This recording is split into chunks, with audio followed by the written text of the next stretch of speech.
Today I'm going to show you how to do an easy sort of fix that might help the problem with the sticking clutch on Greenfield mowers. They have a mechanical setup obviously with the pedal, reverse and forward. A lot easier than some of these other mowers that have 6 gears and all this stuff. I couldn't be bothered changing 6 gears all the time to mow the damn grass. So this automatic sort of pedal system is ideal, I think. Patented by Greenfield. There's 2 main clutch pulleys. This one spins forward for forward, and this one, the way the belt runs, so it runs it backwards for reverse. So this one's spinning that way and this one's spinning that way. The drive is connected with these 2 cork discs inside, and when you push the pedal it'll move this shaft backwards and forwards. So if you want to go forward and move it over to your right, it'll touch on this wheel and send the mower forward. You push the pedal back and it will come over this side and clutch to this spinning pulley, this big pulley, and put your mower in reverse. It's pretty simple, sort of easy to see that this here are connected straight to the chain which turns your wheels. So if it's pushed to this one, it'll push it forward, pull the chain, you go forward. Same thing, push the pedal back, and push it to this side. This is running the opposite way and send your mower in reverse. Fairly simple but smart, very smart idea. Inside these discs there's cork, a certain amount of cork, and that's what transfers the drive from this to these plates, turns the wheel. So once you get down in your cork, keeps wearing down obviously because it's going to be a certain amount of wear every time you push it against it. Then you're up for new corks, a lot of trouble. You've got to sort of strip everything out. But a lot of times you don't have to do that. A lot of the times the trouble just is in the linkages. Because if you look at how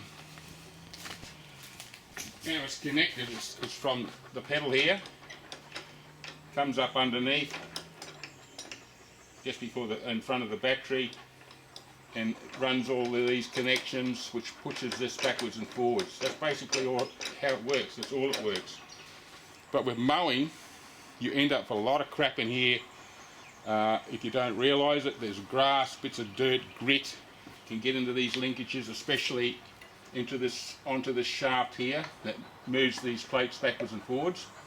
So if you've got a compressor, clean it all out.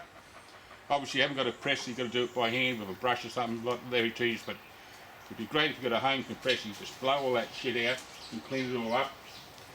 And good old WD type 40 product, right? And so you run over all your linkages. Before you do that, obviously you've got to take your seat off. All that involved that, you lift up your seat, you've got a knob here you've got to take off your shaft here for lowering your blades or hiring your blades. Take that off and move that down towards the lower end, and you've got to lift your seat up and it's slotted under here. Get it over this and take it off to expose all this area. Okay, so just run around with your WD-40 and pull your pedal, see where you've got to squirt all the linkages. Get it all in there. That's the bit I run out of WD-40. There's 2 at the back, or the front, whichever way you look at it. One over here.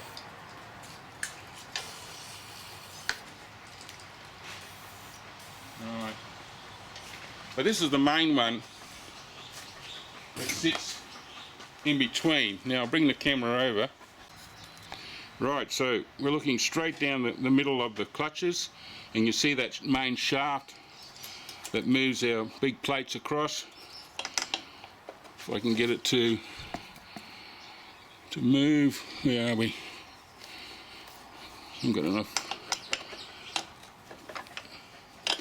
Right down the middle, so you want to get your WD-40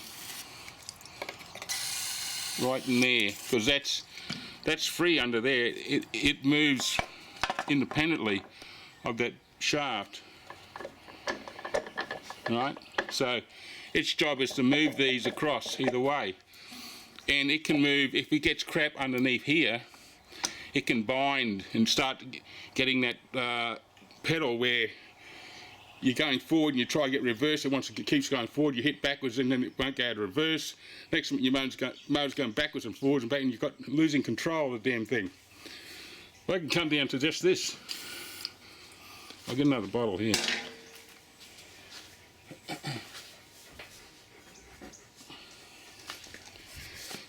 Right, so I'm just going to get in there and give it a good spray on that shaft. See that? So when that's spinning, that'll be able to move nice and free, because this can bind up. You get a lot of grass, crap, dirt can get under there and make that stick. And most of the time you'll find that fixes your whole problem. So maintenance and a good spray around all the moving parts that connect to your pedal, and away you go, and no problems. So that you might think you're going to be up for thousands of dollars or $1,000 or something. Might be just as easy as this. Bye bye.